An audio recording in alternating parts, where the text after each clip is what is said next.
Are we in compliance with the open meeting law? Yes, we are. Thank you. Item 2, election of officers. I don't know if I should be conducting this part of the meeting or not, but Go ahead, I nominate you to be president. Second. we have a nomination of Bryant Hazard for president. Are there any other nominations? Are there any other nominations? I move the nominations be closed and unanimous ballot be cast for Bryant. Second. Okay, we have a motion and a second to elect me as president. All those, any discussion? I don't know if that's warranted. All those in favor say aye. Aye. Are there any opposed? Motion carries. And can you turn on Val's mic? There we go. Oh, okay, sorry. That's all right, since you're making motions back there. Oh, and we have to turn on the Rebecca's mic, Tom Thank Dorner. I looked at you and said Tom, and that's not right. That's right. I'll go by Tom. Okay, Tom today. all right, The Tom one, aren't you? that's right. Everybody's mic is on. Vice Chair. You want to do it? You want to do it? Nominate Valerie for Vice Chair. Second.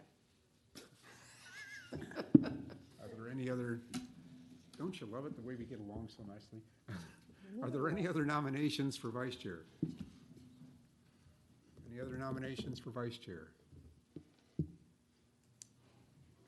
Okay, I move that we close nominations for the Vice Chair and elect Val as our Vice Chair. Do I Second. have a second? Second by Rebecca. All those in favor say aye. Aye. Are there any opposed? Motion carries. We have a chair and a vice chair. Secretary. I'll nominate Lynn. Nope. No. Would you like to do it, Rebecca? All you have to do is sign the minutes. I nominate Rebecca as vice chair. No. Secretary. She's right. We did vice chair. Thank you. Don't scare her. Do I have a second? I'll give you a second. Tim seconds it. I don't think there'd be any other discussion. Any other nominations for vice chair? Secretary. Thank you. And I swear I didn't He even wants to make drink sure anything that for office lunch. is filled, doesn't he? Secretary.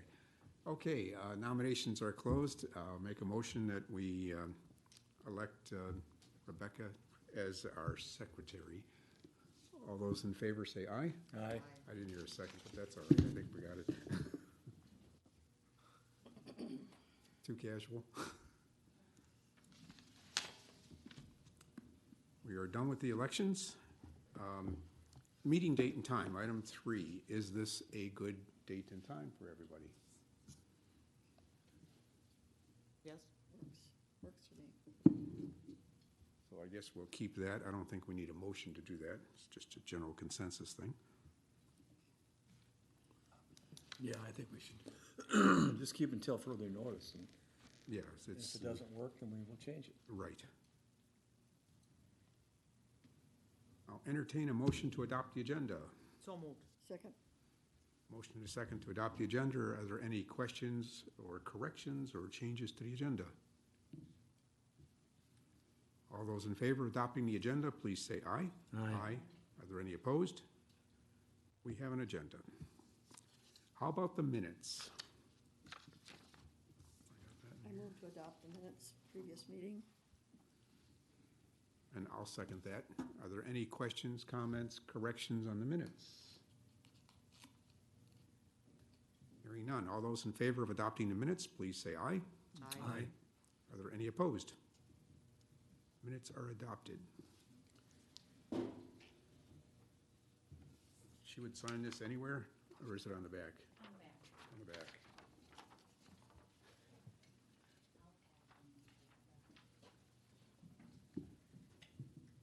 Public comment. Is there anyone here for public comment? Seeing no public, we shall skip public comment. Communications. Did you have any besides this? Communications, just this? Yeah, we have a thank you letter from American Players Theater. I don't know which way we'll go route that around. You can pass it to Rebecca when you're done if anybody wants to read that. And that's all the communications we have. So on to item 8, review extension financial reports and approval of the invoices for extension. For the new people here, we're going to get to some orientation a little later down the agenda, I understand, but just to explain right now, education and extension, this committee is in charge of the obvious education extension topics such as the farm system and that, and education for our rural community. But the other part that's under our umbrella is arts grants.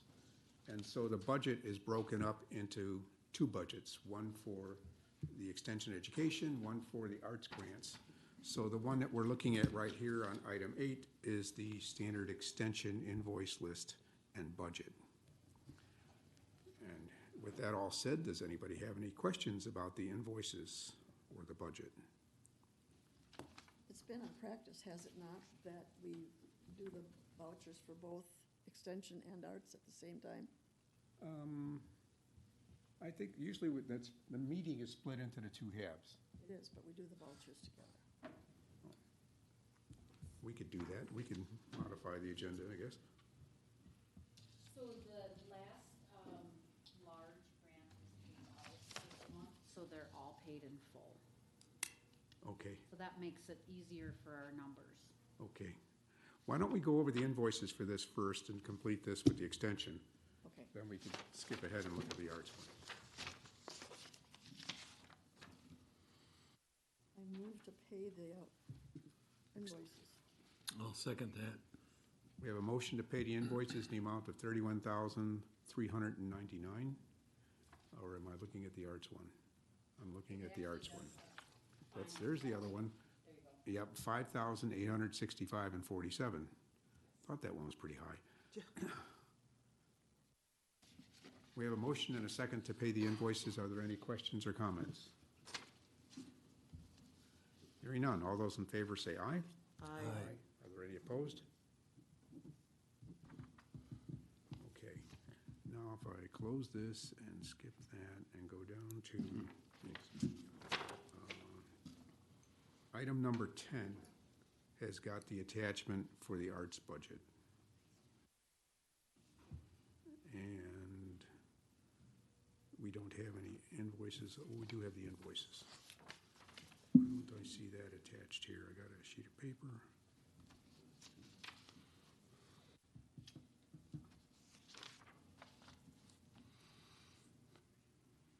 I don't see this sheet in Granicus, No. the monthly invoices for the extension for the arts. But it's basically got all the good idea grants on it, in the amounts we had approved. So the major grants totaling $300,000. There's some office things of forms and printing. And the mini grants, there were 2 of those awarded already at $1,000. So the total for all the grants I have here is $31,399. Does anybody wish to see this? Yeah. So with accounting, what they do is we have one invoice report because they actually, when I put them in for different departments, but because we have one committee meeting, we run separate budgets, but the invoice list, they do a combination report, and it breaks out the art expense, extension expense, and then does a grand total. Thank you.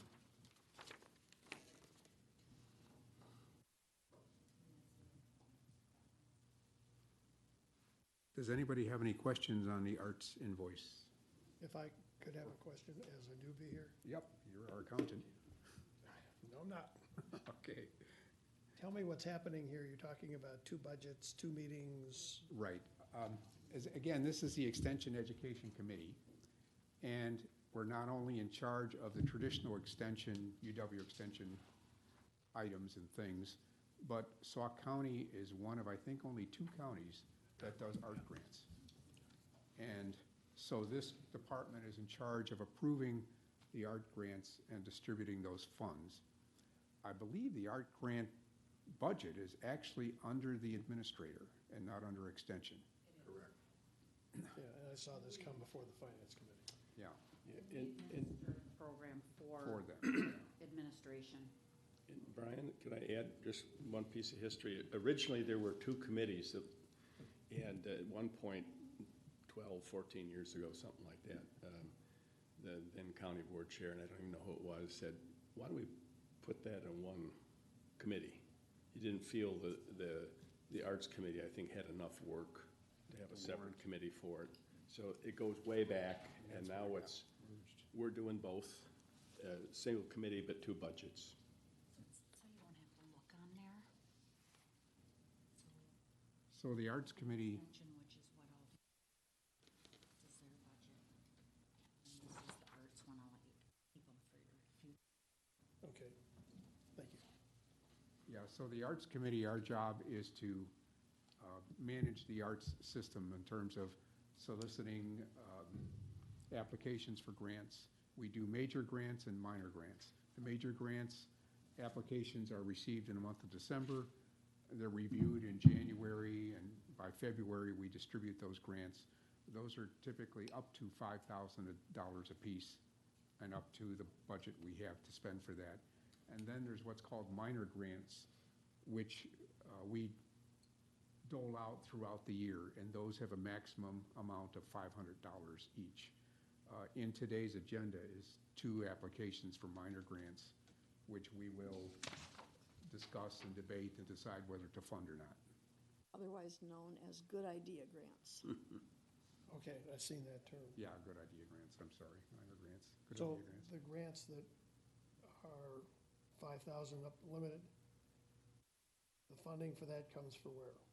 That comes from the county administrator's budget. Okay, And those were, the ones that you see on the list today were ones that were judged, applied for in December, judged in January and February, and they're just now showing up on the budget as being paid out. judged by whom? This committee. Oh, actually, more than that. Major grants, the good idea grants, we judge. The major grants, we have a committee of outsiders who do the judging, and we oversee it. But we solicit people from the county and even outside the county, because, for example, Ann Katz from Arts Wisconsin comes in and helps judge them. But that committee comes together and they spend a whole day reviewing those major grants and awarding points to them all. It's a rather lengthy I process. just heard a number of 300 and some thousand. Oh, no. No, our grants are for typically the major and I the think he's good talking idea. about total, Brian. You're talking about total budgeted? Not for the arts, it's 60,000 or so for the arts. Maybe that was the education thing. Yeah, the Somebody just extension, said a number of some 300,000. extension Somebody did. education probably has that bigger budget. Okay, all right. I don't want to monopolize the meeting, so. No, yours- this Oh, is helpful for me. Yeah, you're, both you people, you're new to the committee and, it's good for us to review it too. right, and we're covering the arts part. I know Jeff later on will be covering the extension part in terms of telling you what this committee is about, right? I think it's later on the agenda. I put it up here on the thing, Okay, just kind of summing up what you're telling well, me. yeah, there's right off of the website. Oh, that's not- 3 counties, okay. I never, Milwaukee, Dane, and Sauk, so we're really the only rural county in the state of Wisconsin that does this. Really? Brian, I, You might as well go through this part of the orientation. yeah, I mean, because we'll be meeting it later anyway. So yes, she has it conveniently up on the screen there. That's right off of the Sauk County website. That describes these grants that we do, and the committee you're a member of today is the one that administers all of that. So yeah, and the grants come into 2 different categories for either the major grant or the good idea grants, and that's either arts or historic preservation. That's the thing they're for, and that's a deciding factor when we do either of those grants, is do they meet those qualifications? I'll give you an example of the kind of thing we've had in the past. We had a history group that applied for a grant for plantings. We thought, that's not really history, versus a historic sign, for an historic site. That's something that I think falls in the category of that historic grant that would qualify. And I'm just giving you examples of what I heard in the past. I'm not the judge and jury here to decide it all, the whole committee does. So it'd be like the Yellow Thunder sign out there on Right. Right. A. Okay. What was the 2022 budget for major grants? I think it was combined, I don't know if it's major. I think the $60,000. I was gonna say it's right around 60. 2,000, Okay. yeah. And have all the major grants been spoken for? Well, it gets The complicated. major ones, yeah. Yeah. We only run that cycle once in the spring, Okay, and then we apply for a grant through the Wisconsin Arts Board, And they which, give us additional money. Right. which they will give us additional money if we match that, and we're way over the match. So we got $8,000. We got 9,000 for 2022. We get 8,000 for 2023. So that's a little bit of an offset. It's not a lot, but it's something. And our total budget, if I can look here, is 47 and 6, so 53. 47 and 6 is, 53. so 53, 6. Does that sound right? Does that include the humanities grant? 53, 6. Yeah, that's what we've got on here for the original appropriations. Our total budget ends up being about 56,000. Okay. Not quite 60. And we give out about 6,000 in the small grants all year long until that money is exhausted. And we give out 47.6 in large grants in the spring. Now, I'm assuming that there's obviously more requests than, yeah. It varies. Every year it varies. The COVID, perfect example how it screwed up everything.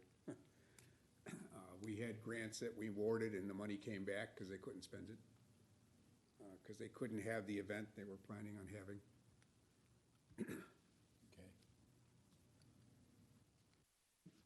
So what do we do in an instance like that? Do we, We put the money back in our account and You're in control somewhat. okay, so we don't necessarily revisit, it's, we can't, right, to go through the major grant process again is lengthy. okay. So it's, at It least, probably makes more sense just to throw it in the kitty and that's say, exactly what okay, we, next year we'll. well, we use it for the good idea grants. 'Cause yeah, during the COVID pandemic, we were able to offer the smaller grants in a little bit of larger amount, up to $1,000. Right now, they're at 500. And it really helped do some community events that were outside because nobody could go in to public places. So the group converted it into a little bit more user-friendly for that time of year, or that time 2020. of pandemic. In 2021, we had a significant amount of money that got returned to us or couldn't be granted. And that ended up getting carried forward. Okay, there was some, not the best situation that what happened for our budget for 2022 in that they were trying to reduce the county's budget as a whole. And so we carried forward $6,000 with a reduction in the amount they would have been giving us, so that it brought our grants up to about the same amount. But in actuality, the county didn't spend as much money because we carried it forward. And I was part of that conversation at the finance committee. Okay, so you're well aware of that. All right, so that was in 2021. Is we didn't spend it all, so it got carried forward into 2022. And that still hasn't Okay. shown up in our budget. Right, Okay, that's so what she as said. it stands right now, though, is it the long-term aim of the county to fund at the new level? The discussion. Or is that a discussion to be Well, determined? tomorrow the finance committee will meet and they will forward all the money you didn't spend from last year into this year's budget. Okay. That's a part of a big resolution that they do every year, Right. Okay, so. all right. Back here, we'll what's your- start with your funding comes in two parts, as I recall, but this major grant thing actually comes to the finance committee under, it's got some name that eludes me right now, but it's like a non-government activity or something like that. And the administrator brings in a whole menu of items, and I think last year it totaled about $250,000. Your item was one of those. The county fair is one of those. Oh, the outside agency requests. Outside agency request, thank you. So, Rebecca? I just wanted, for a point of clarification, and Tim, I'm not sure if that's where you were going, but when you say a new level Yes. of funding? Yeah. The 1,000 was an exception for COVID, and that went right back to 500 to the best of my knowledge, and that's where we're at. Okay. Oh, and So that was like an exception to the rule just for Right. that time period. Okay. So there is no new, Okay. So it was just a, We had the money. one-off deals. yep, Got it. And then just to comment on sort of this complicated part with arts and humanities, I think, having sat here for a long time, most of the grants tend to be a one-of thing, a sign for Yellow Thunder, as an example. And once in a while, you see somebody come in with a good idea grant and to start an event, and then they come back next year and it really worked, we want to make it, do it better, we'll have a bigger grant, and then at some point, we sort of say, you're on your own, you know. Yeah, you've got to find other. You've got to figure out your own way. So it's kind of nice when you can kind of see that growth. So over the years, you know, it was one that was, Firm farm. well, yeah, Worm Farm, or there was a Somerset Theater. They would go all over the state to state parks and put on Shakespeare plays for free. And so they were here, Devil's Lake and Mirror Lake. They requested for a couple of years, and we did that. And finally we said, keep coming, but we're not going to fund you anymore. And they kept coming.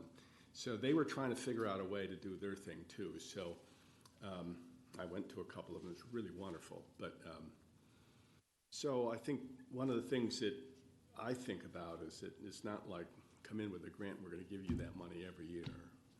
Some of the statues on the Great Sauk Trail, some of the artwork there was a one-time funding.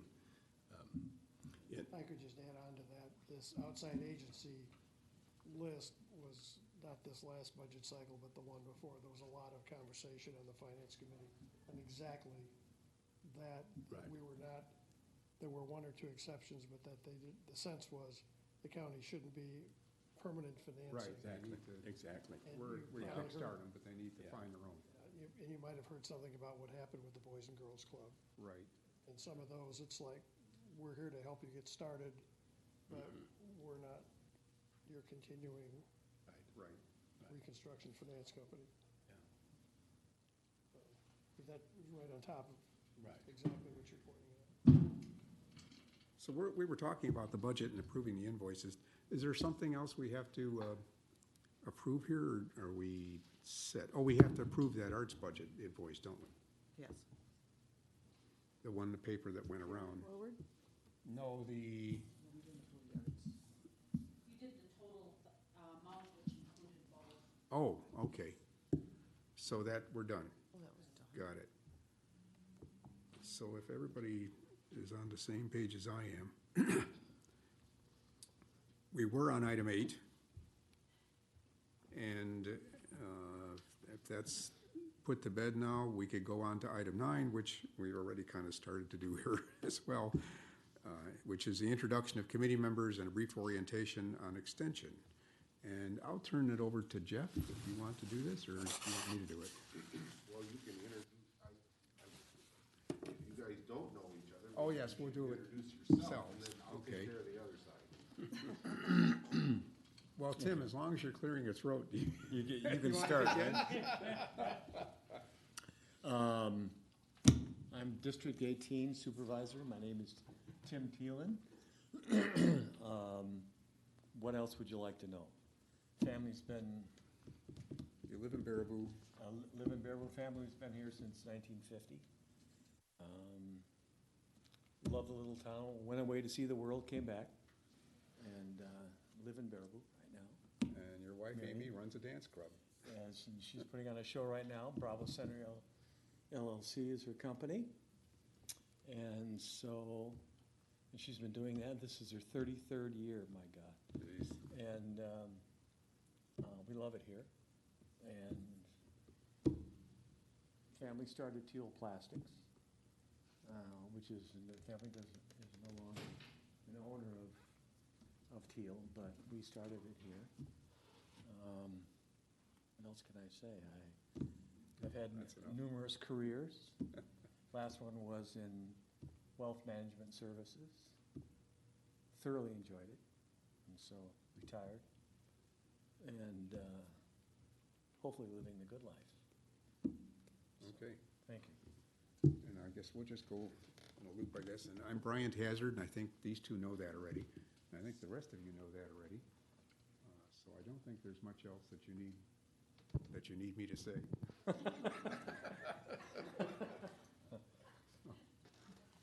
Over on to Lynn.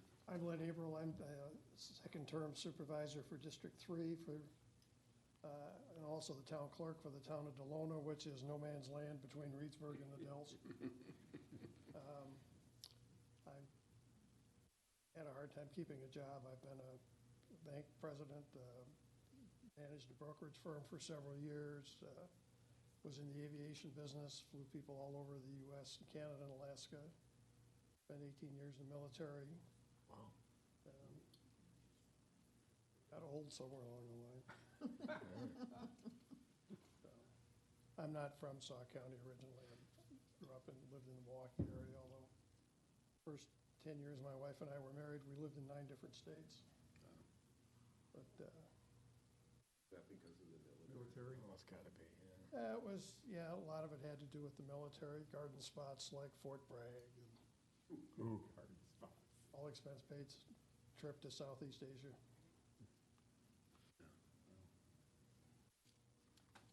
Valerie McCullough, District 31, from the Sauk Prairie area. Moved there from Washington DC when my husband got out of the service, and we've been here ever since. My first career was in computer programming. Oh, I didn't know that. So learn something new every day, and Yeah. We have something in common. did did a fair amount of coaching when my kids were in school. Your husband come from a military family? Yes. What branch was he in? Pardon me? What branch? Army. Army. His dad was in the Philippines during the Second World War, and John did his training at Fort Benning, and then we did our mandatory 2 years at Fort Belvoir, just south of DC. My He was daughter a is, physician in Southeast Asia, wasn't he? He didn't actually go overseas. They were a evacuation hospital at Fort Benning. Vietnam folks came there. yeah, my daughter is being promoted at the end of the month to major. She's in the U.S. Air Force. Nice. Husband is also military. And of course, she outranks him. So when they, But anyway. and when they have arguments, she'll just, Right? I'll just say this real quickly. And when they have disagreements, she'll just give him a steely look and say, "Give me 50." So is it yes, sir, or yes, ma'am? Yeah, yes, ma'am. On to Rebecca. Rebecca Klitsky, I'm a second-term supervisor, and the Reedsburg Rock Springs, and now this, with the redistricting, is the village of Rock Springs. And I married to a dairy farmer, and so I'm a dairy farmer now. 3 acres where you're there. Al? Yeah, I'm Alan Anderson. I'm the citizen member of this committee. Unusual that Extension has that, but I think it goes back for a good 20 years or so. And I've sat on the committee for, I think, 12 or 14 years. I don't have a vote, but I have a voice. And I'm here for a couple of reasons. I think I worked for Extension for 30 years, including 5 years in Sauk County. Ended up my career as a statewide specialist, and I like to think I did some good things here in Sauk County when I was here. But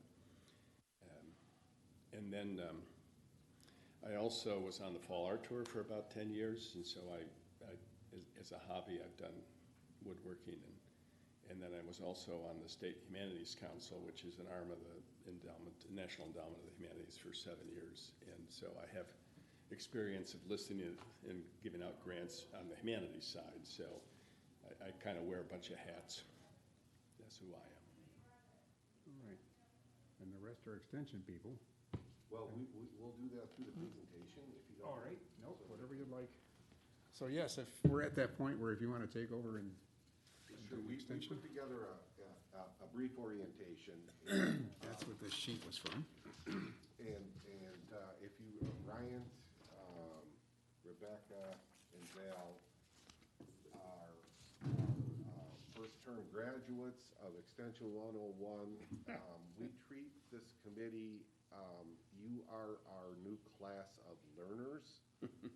We'll have 24 months in our term, which is one meeting a month for 2 years. And you're going to learn a lot about extension because we're a slightly different color hue of department than other county departments. For sure. Yeah. So we rely very heavily on you for being our eyes and ears in the county when it comes to county need. Our mission, as you'll see, is the Wisconsin idea, and that is education. So, start with me. I'm the area director. I'm Jeff Hoffman. I've been doing this since we started this 2017. I've been in extension for 23 years. I was a community development educator in a couple places. My background is in economics. So within Area 16, I have 3 counties I'm responsible for, Sauk, Columbia, and Dodge. My main responsibilities are to create and manage the budget with, and she left, Judy, my right-hand person. Anything that has to do with personnel. So I'm the hiring authority. I spend a lot of time with performance management. Anything that's office related, that is my responsibility. And then the biggest part and the most important part is partner relations. The county and UW-Madison through the Division of Extension is a partnership. And I'll talk more about that, but all of our educators are co-invested between the county and the UW-Madison. And that I take very seriously as, so for our finance folks, you are our largest investor. You invest in our educators, it's a flat fee structure, but without you, we couldn't have the people who are doing the work in the room here, the people that are doing the important things. And lastly, I'm your point of contact. If you have good things, or every once in a while when there's something that isn't, that's a little bit crooked, let me know. You should have my phone number as soon as my phone starts working again. It was kind of nice. I didn't realize I wasn't getting phone calls. And all of a sudden, then Jen said, you know, your phone says you can't take calls? That's why. So, I'm in the process of getting a new phone. Give me a call, email me, text me, whatever works for you. Let me know. I'll come out and meet with you. The mission, I said the Wisconsin idea. Are all of you familiar? I know we have a Madison grad, Lynn. You're another one, and oh, okay, all right. Well, the Wisconsin idea is the resources and the skills and the knowledge of UW-Madison are for everybody. Just because you're lucky enough to go to Madison, that's not where the knowledge and resources should be housed. So our responsibility as outreach, we are the embodiment of the Wisconsin idea. If you don't know, any professor on campus has 3 main tenets. It is research, they are research, teaching, and outreach. And ours is skewed more to the outreach, but we also have the research and the teaching. So that's what we do. We're outreach, and we focus on the needs, in this particular case, the needs of Sauk County. We have a statewide network. Extension is in every single county. We're in several of the campuses. We have, we spend as much on campus for campus professors and specialists as what we do for county personnel. But that gives us this network. All of the folks here can touch base with anybody else in the state when a problem occurs that they don't know something about. Well, obviously in agriculture, community development, or human relations, you name it, you can only know so much. But if you have 70 or 80 other people working on it, you have a very wide berth of knowledge, not to mention the campus personnel. And they're all part of the network. Okay, so extension, cooperative extension, has been around for more than 100 years. The word cooperative, if you didn't know, a little bit of trivia, Cliffy Clavin, it came by how our funding sources were developed at the Fed level. So we have money in federal dollars, state dollars, county dollars, grants, and donations. And so over 100 years ago, the federal government established land-grant universities.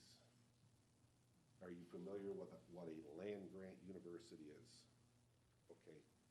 So from that land grant, that's where the extension services grew out of. Here, and by the way, Wisconsin is the one and only state that has 2 pieces of land that were sold for universities because there wasn't any land left in New York. So Cornell University, the land grant in New York, came from Cornell, Wisconsin, if you know where that is.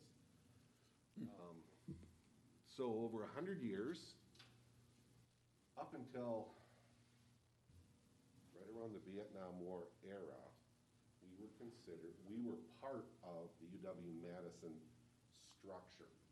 There was this search for money and funding, and so we separated and became our own college within the UW system. We were actually the 3rd or 4th largest college in the UW system. Only Milwaukee, Madison, and one other was larger. Come along 2018, 2019, there were big changes, and we got reabsorbed into Madison, which is great for us. We are no longer cooperative extension. We are the division of extension within UW-Madison. There are divisions, colleges, centers, and all that. We're 3rd largest in employee-wise. Only the hospital and one other school is larger than us.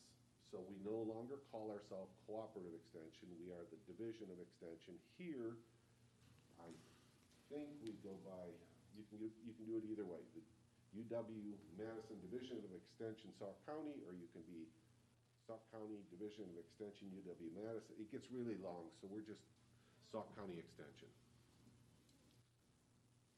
I handed you this, and it's, like I said, it's even worse. On this sheet, it shows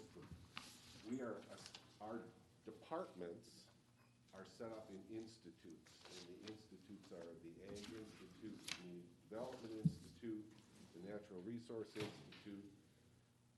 There is the Health and Well-Being, Human Development, and then Positive Youth Development. Each of the folks that are educating are part of an institute. And the institute establishes state-level programming needs and then provides a network for each of them to do their work also at the local level. We don't have, no county office has all of these, do not have a faculty member in each of these programming areas. However, because we have the network, we have access to people in every one of these areas. And that's the wonderful thing, as you see, because that's no cost on us. The network, we have who we invest in here, but then along with that comes along the campus and comes along the rest of the network. Once again, this is a partnership. And as I said, I treat that very specially, and it's very important. And if I don't, call me on it. if it ever comes across like, Extension is trying to dictate, or I'm trying to tell you something, or I'm not transparent about something, we're in this together. So if you don't feel like I'm treating you fairly as a partner or treating you transparently, you certainly need to tell me about it, because that is not my intention. We've had some lumps and bumps over the last few years on our, 5 years ago, it was called Next Gen. We had about a $360 million cut, and we had to reorganize, and then we got merged, and now we're reorganizing somewhat again. But within all of that, our bottom line is the mission, and that is education. And that's what we're all about. That's what we do, and we try to do that very well. We have been, Wisconsin Extension has been called the best in the country, by far. County office, so we are the resource for state, regional, and local extension programming. Some of the educators will talk about possibly some of their state work. And we'll go over each person we have, and you'll see what we have here. Youth development, I have a big glare on the screen. I think it says community development, agriculture, horticulture, something, Human food-wise. development. Human development, relationships, and food-wise. And the county operations, which without our two good friends in the front, Jen and Judy, we will not operate. And we are very lucky to have the skill and talent that we have in the front of the room. And we're gonna go right to that skill and talent, and they're gonna start us off by telling you a few bullet points of where their areas of emphasis are.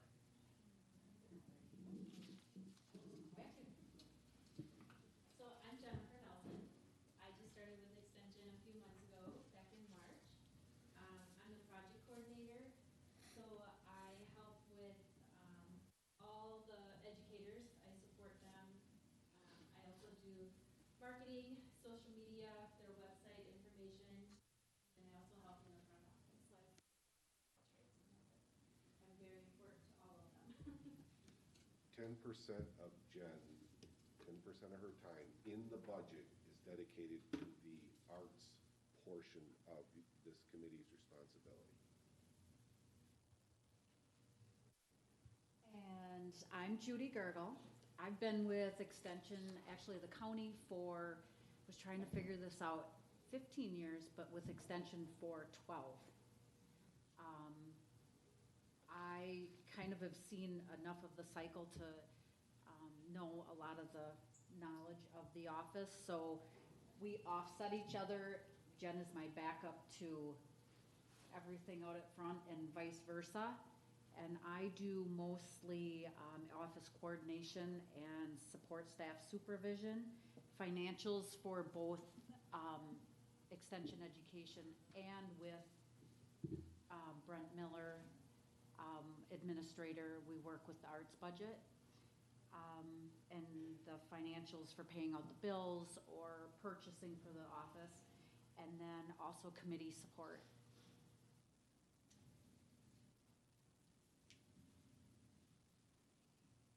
So start right out with a vacancy. How's that? We don't have an ag educator here. Our last ag educator moved to a federal position a few months ago. And ag is one of those areas that we're moving from a strictly local situation to a regional ag model. And as it turns out, there is some flexibility going on in the counties to the west of us, which is making it,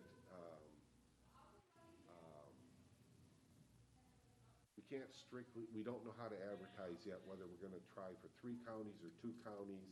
Or to fill the position. And Yeah, I don't So- think you could close that. I think that door's open. Oh, that one's open, okay. So right now, we have a vacancy. We currently in the budget have budgeted for a shared position. So of this flat fee, of which the county invests, it's $44,900. Half of that fee is in the budget and is absolutely soon. We had some folks the last month come and talk to you, and hopefully we can get moving on that very quickly. Jeff, can I ask a question and maybe make a comment too? As I understand this new model, they may hire, as an example, a dairy specialist to work in 3 counties, or a crops person to work in 4 counties. We might have somebody actually stationed here, but they'll have a multi-county reach. Is that kind of the model? The model is what they would like to see, the statewide coverage in 1 crops and soils and 1 dairy livestock. Got it.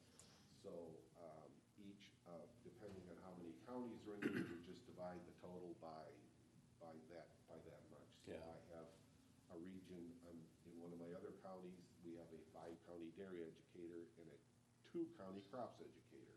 Right. So it depends. Yeah. And then Where they're housed is where Right. there's available space. And Right. we know we don't have a lot of space here. Right. Space is at a premium. So the follow-up to that, do you know, we're going to be covered one way or another, even if a person isn't housed here. Correct. And then, some counties are more heavily crops and some are more heavily dairy, kind of depends. But where do we fit? Or are we kind of half and half?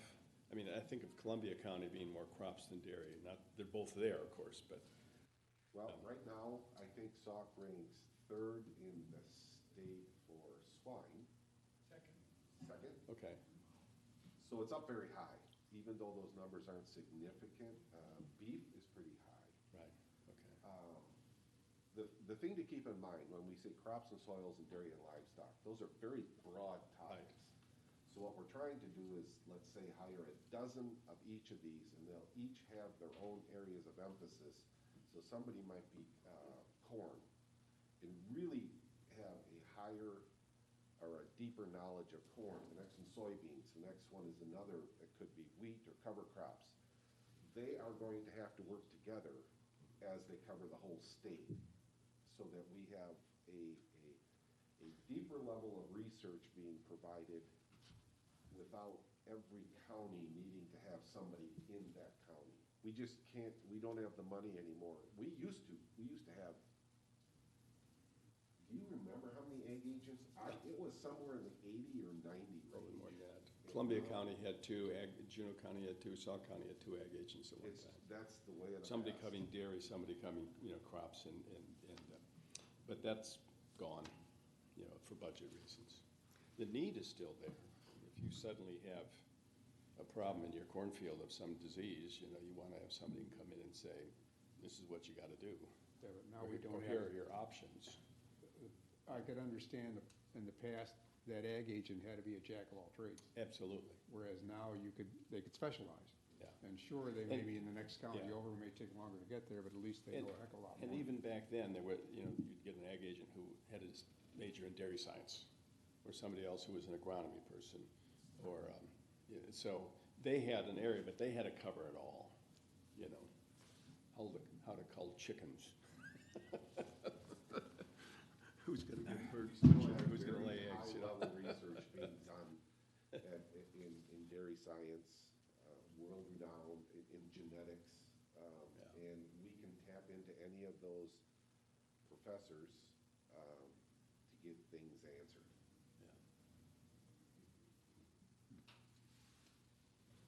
You're up, sir. I'm Tim Ripp. I am the horticultural educator for Sauk County.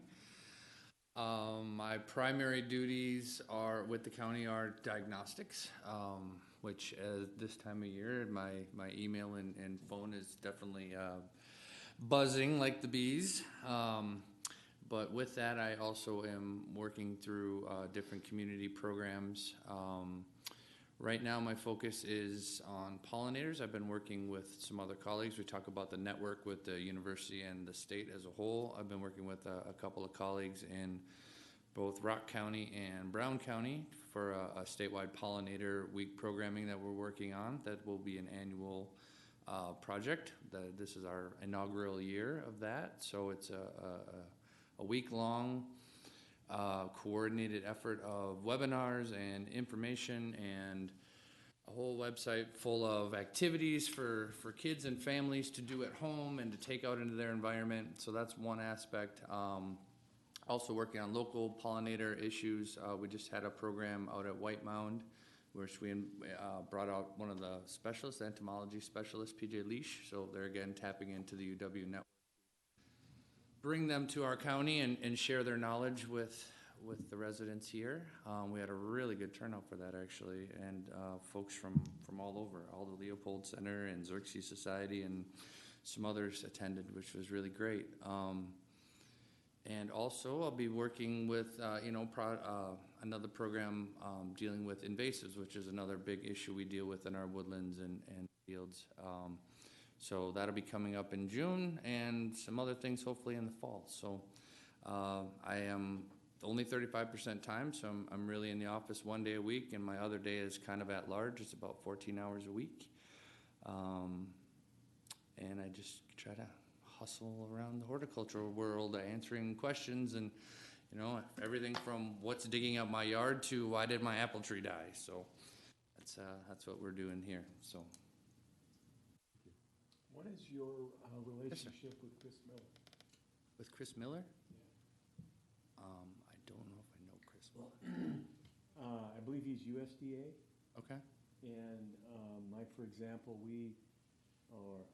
myself and my wife have some land, and that's in their pollinator program, the USDA pollinator. Oh, okay. Which Chris leads or heads or whatever. Sure. So I was just wondering, I haven't personally connected with him.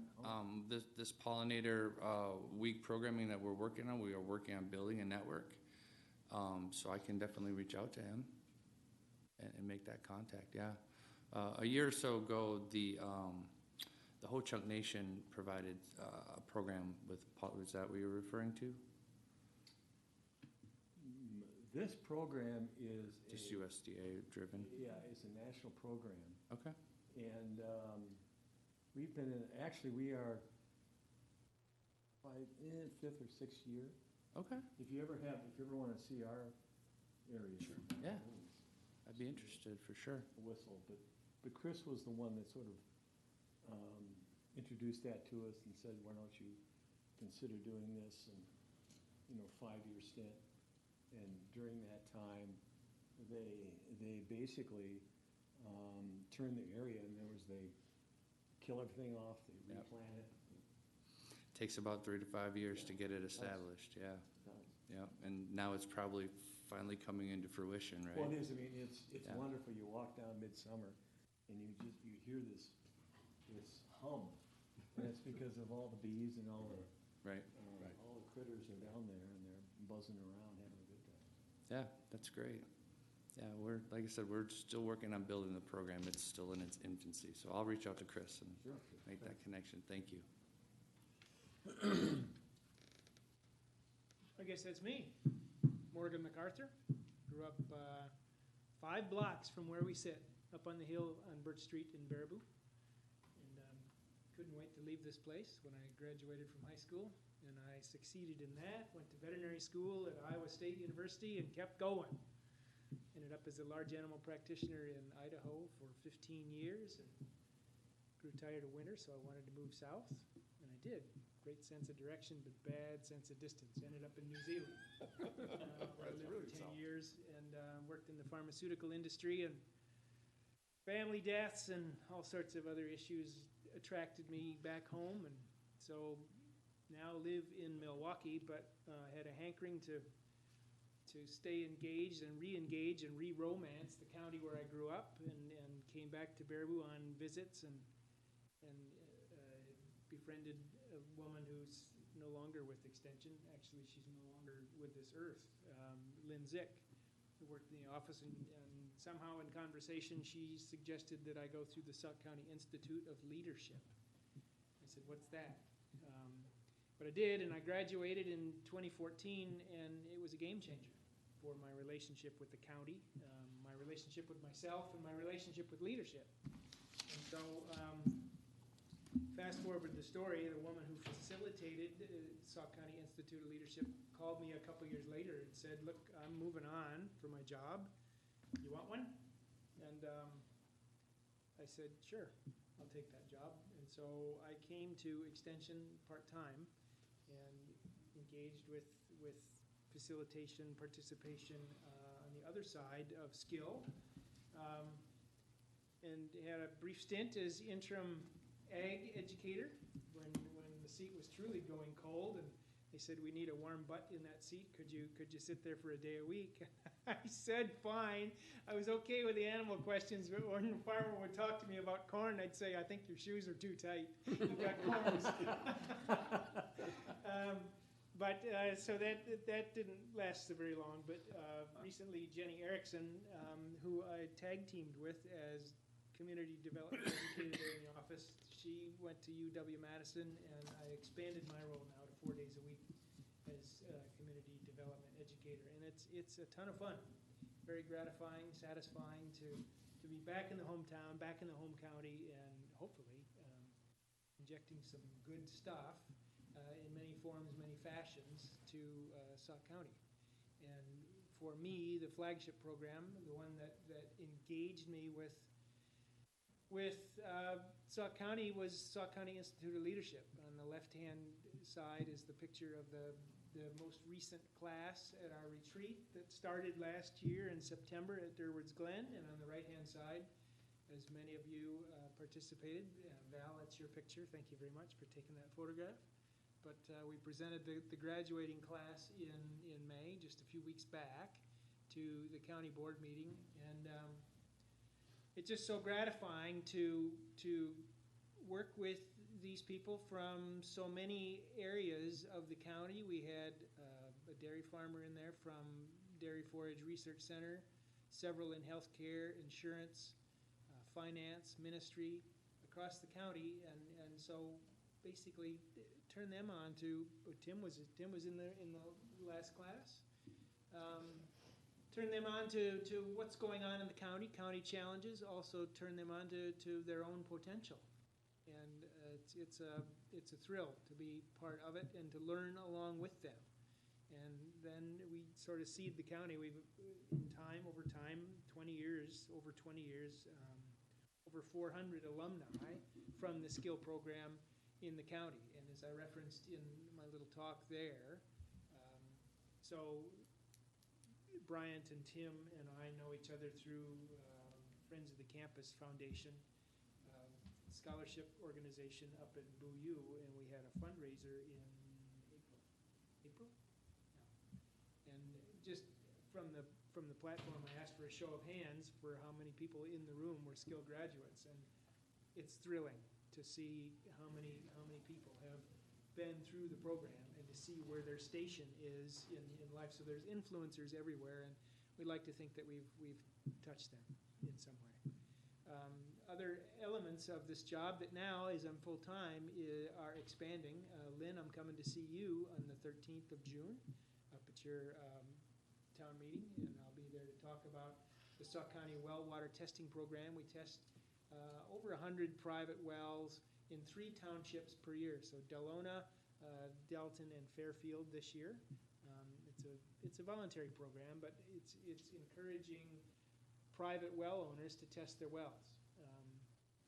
And so we will be coordinating that with the CPZ department downstairs, the Conservation Planning and Zoning. We work as partners to make that happen. Facilitation and strategic planning are also in my portfolio. I'm going to do some work with Al Anderson. We've got a lot of work we need to do in a lot of areas, but Al is to me a mentor and a guy who's a shining light with his exemplary extension career, and he's got relationships with the railroad. What is it? Couple of rail transit commissions. So we're gonna Local one in Sauk County, and then there's a state 10-county commission as well. And we're gonna collaborate to do a survey. An economic impact survey. I can just add to that. When I was working here 35 years ago, they were gonna abandon the rail line into Reedsburg. And we did an economic impact study, and this is what Extension kind of is good at, little customized, and we saved the line. 16 years ago, I asked Jenny Erickson to redo that survey, and we had help with Professor Steve Deller at Madison, and then we redid it 10 years ago, and now we're gonna do it again. But the railroad into Sauk County supports 3,000 manufacturing jobs and $150 million payroll. And we almost lost that. And now we want to see again, because we lost a big shipper with a printing company here in Baraboo, but we've had a whole bunch of new shippers start up in Reedsburg. And, you know, in Rock Springs, we ship a lot of corn and soybeans, and that saves every farmer, you know, 20 cents a bushel or so. So it has a big impact. And a lot of that, in the end, is influenced by applied research. Jenny's last survey convinced the state that they should buy the line. They spent $30 million buying the line from Union Pacific from Madison to Reedsburg, and then in addition, they decided to commit $17 million to fix the bridge at Merrimack because it's in bad shape. So I'm a firm believer of these sort of interesting applied research things that help you make better decisions. And in this particular instance, and we're going to do it again to see where we're at, it's had a big impact on Sauk County. Good. So that's my package.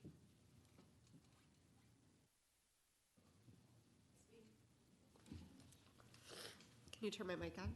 Yeah, okay. Hi, I am Melissa Biernack. Sorry about my congestion. We've got allergies going like crazy. So I am the food-wise nutrition educator here in Sauk County. I work with Caitlin Richardson. Unfortunately, she was unable to be here today. She's teaching. Caitlin is our nutrition coordinator, so she oversees Columbia, Sauk, and Dodge. Caitlin is housed in Columbia County, so she tries to make it here about once a month. But the FoodWise program is a federally funded program through the USDA and the FSN, and we provide nutrition education to low-income SNAP Ed eligible recipients here in Sauk County.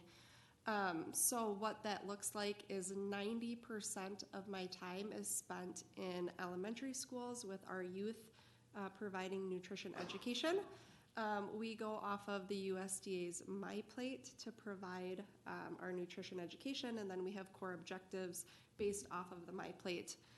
The other 10% of our time is used for adult education. So here in Sauk County, we are in food pantries.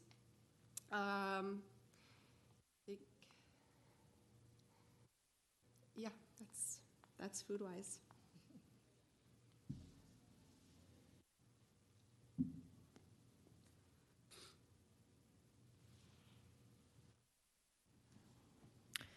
I'm Amanda Kura. I'm the Human Development and Relationships Educator. My background is my education is in psychology and social work. Prior to starting in Extension, I spent 21 years working in outpatient mental health and working with children, youth, and families in child welfare.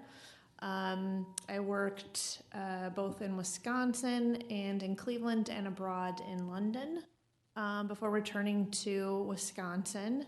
My return to Wisconsin was the first time I worked in rural mental health, and so I've spent the last decade working in rural mental health and getting familiar with the challenges of rural mental health for families. I started an Extension working with FoodWise, so doing what Melissa does for about a year. And then I took up the appointment with Sauk County and Columbia County as a human development and relationships educator. And then I started my single appointment with Sauk County in 2019. Jen's messing with me. So since 2019, I've been a Sauk County only appointment. And the title, Human Development and Relationships, essentially relates to the change in family and consumer sciences. Essentially, probably but right before I started, Family and Consumer Sciences broke into the two institutes of human development and health and well-being. But you're lucky, I'm pretty bright, and I can cover institutes equally. Jen, seriously.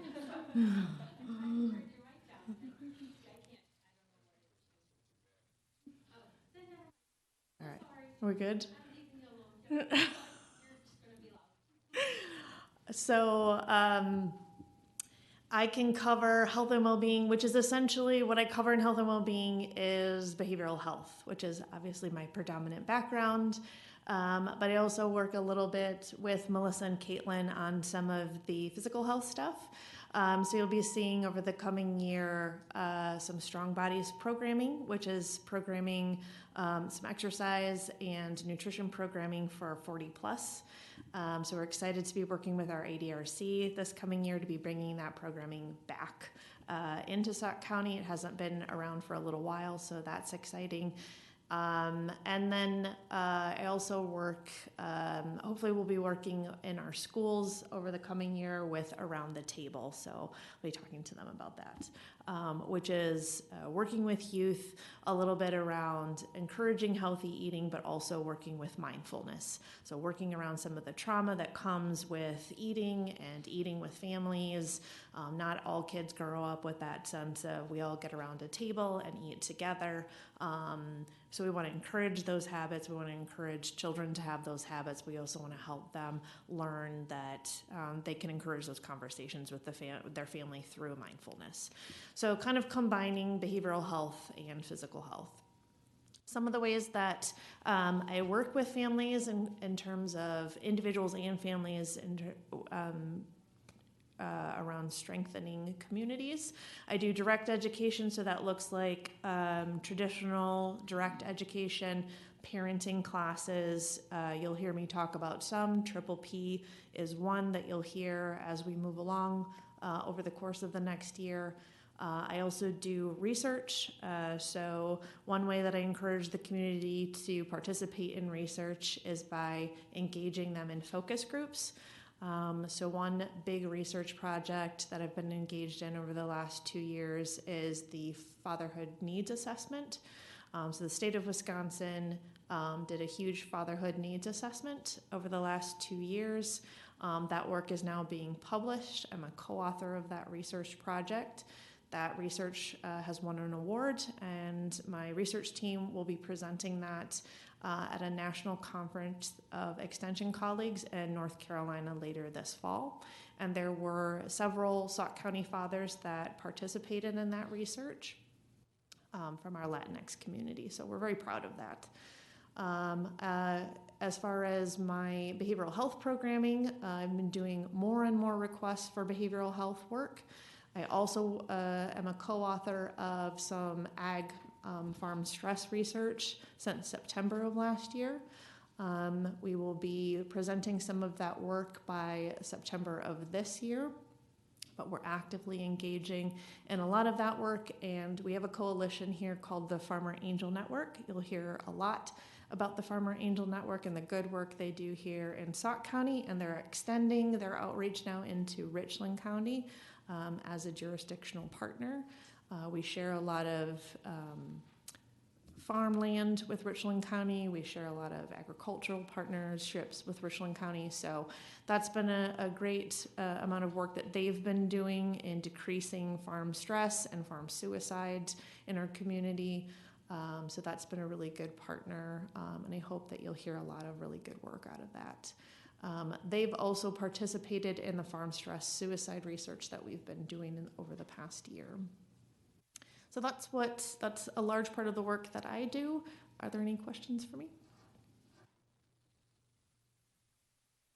The last one do we have her picture or not? So positive youth development, 4-H and youth development. We are looking very forward to Stacy.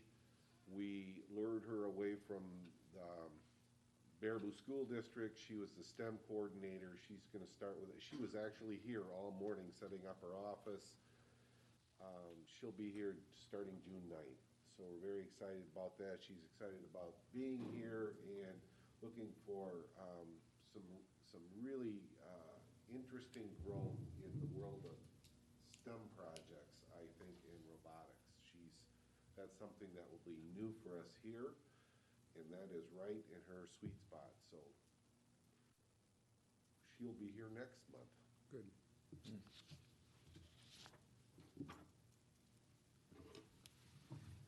Anybody have any questions for Jeff? Guess I not. would, Oh, go I ahead. would just ask like one quick question to the administrative staff.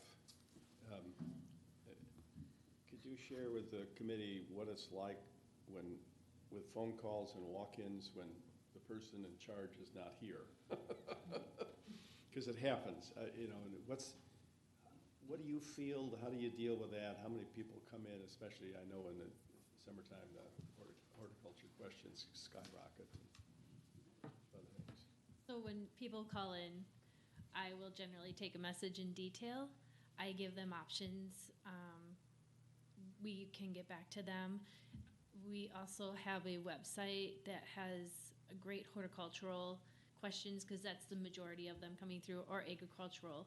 And then I forward message or I call them back with the information they're requesting. I have to do my research because I'm not well versed in it yet. And that is the biggest part of this job when you cover the front is if the educator isn't here, or if they're looking for a specific piece of research, they sometimes just need that next person to get a hold of to start another conversation to find out who the next person is. We had somebody calling about barn grants one day. We had somebody calling about, we've had some really interesting stuff. We get some weird questions. You think they're weird, but they're just very unique to that person. And if we can get them hooked up with the right specialist through the educator or on our own, we can somehow get them started on the next conversation to get that solved. We had an Amish farmer in here about meat. He was having issues with his meat, and he's a direct meat producer. Had questions. We were able to, and it took some intervening, but you really have to be resourceful, get a lot of information, and keep contact, a lot of one-on-one phone contacts, not always emails, and ended up with Amanda getting involved, dealing with the state specialist to try to help him figure out where he was lacking. And so some of it's really interesting, and some of it's just like, oh, okay, this is gonna be a big, research project for us too, just to help them. I think that's the thing, is that idea that there's no ag agent here, people are still being served. So I'm on week 3 of a beef quality issue, trying to help our Anabaptist deal with that issue with the specialist. So we still take the sample, we still take the picture, send it off to the specialist, interact with the specialist. Gentleman still comes in, like, we're still serving people. Just because there isn't an ag agent, they're still getting ag services through our office. But I will point out that anything that comes out of this office has to be research-based. There has to be evidence. There's no anecdotal information coming out of the office for risk and liability reasons. That is not possible. And so Madison is very risk adverse. And that is drummed into us from the beginning, evidence and research-based, otherwise somebody else has that evidence and look them up. Okay, no water witches. Any other questions? All right, that was item 9, our introduction to committee members and orientation on extension. Item 10, I believe we covered that already. So we move on to item 11, which is good idea grant applications, of which we have 2. They are attached in Granicus. The one with letter A is the Chamber Fest at the Spring Green store hopefully you've had time to look at this before the meeting. And who would like to start?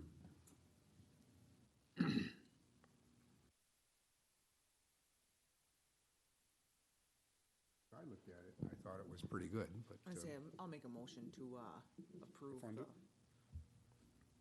the Chamberfest at the Spring Green General Store. Good idea, grant application. I'll second that. We have a motion and a second. Discussion. Alan? did you Just have- one comment, I talked earlier about sometimes we do things to get things started, and here's a good example. The Spring Green Store does lots of stuff. They just had Bob Fest down there and whatnot. This is a first time ever for this particular concept, and that's what they're asking for. And it looks like they have other sources of income, which I like as well. It's not just give us 100% of our needs. So, yeah. Question, is this the store that's got the big porch in the front of it? I believe it is. Yeah, it is, yeah. And they have a concert actually in the back end of their store. There's a big sitting area there, and put a band I up. think I've been there for years ago for Dylan Fest or Bob Fest. Yeah. Rebecca? I just want to make a couple comments because I compared it to the outline from the grant application, and I likewise, a nice creative idea in the inaugural year. I would be a little concerned because of the limited public outreach potential. Just being in Spring Green, there's not a lot around there, but it's a great initiative with an achievable budget and community benefit with a nice detailed timeline. Does anybody else have any questions or comments? And their budget reconciles. The budget balances. We have applications every now and then that they didn't do the math too well.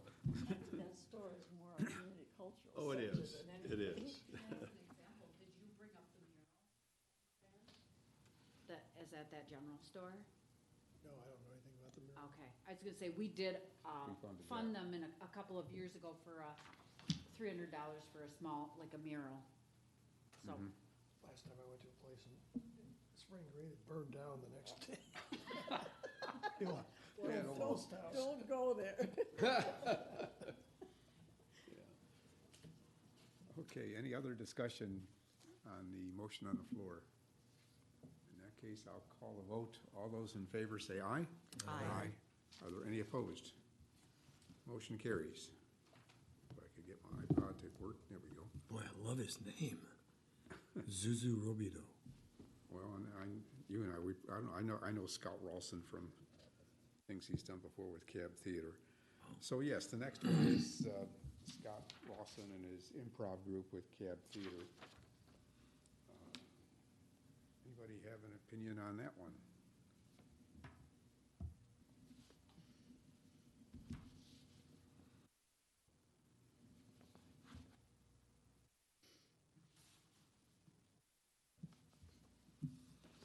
Any motions from the floor?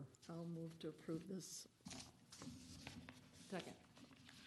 I think it's one of those programs that really got hit pretty hard during the COVID thing, and I'm glad to see them bouncing back. Yeah, and they're a small theater troupe, not like Baraboo Theater Guild. Right. Does anybody else have any questions or comments on Cab Theater? Rebecca? I just noted the creativity that they list. It was nice to see a letter of support. We don't see that, especially for a lot of these smaller grant applications. And I was gonna play the devil's advocate there just because the limited public outreach with this could actually enhance, like you're saying, it's not a bigger thing, it's a smaller thing, so hopefully that'll draw people in. Questions or comments on the motion? Okay, I'll take the vote. All those in favor of funding this grant, please say aye. Aye. Are there any opposed? Motion carries. So that's the good idea grants for this month.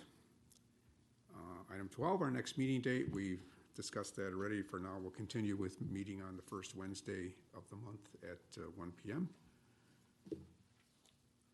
Is there any agenda items people want on the next meeting? Or certainly let Judy know before then.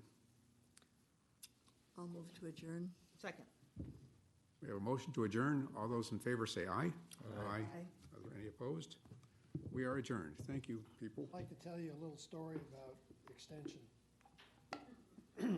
This is a personal story, and it's an extension experience that I think is really different. In 1970, I was assigned to be the senior credit officer of a bank in Wausau. And I got up there, the problem was, there was a problem with the bank.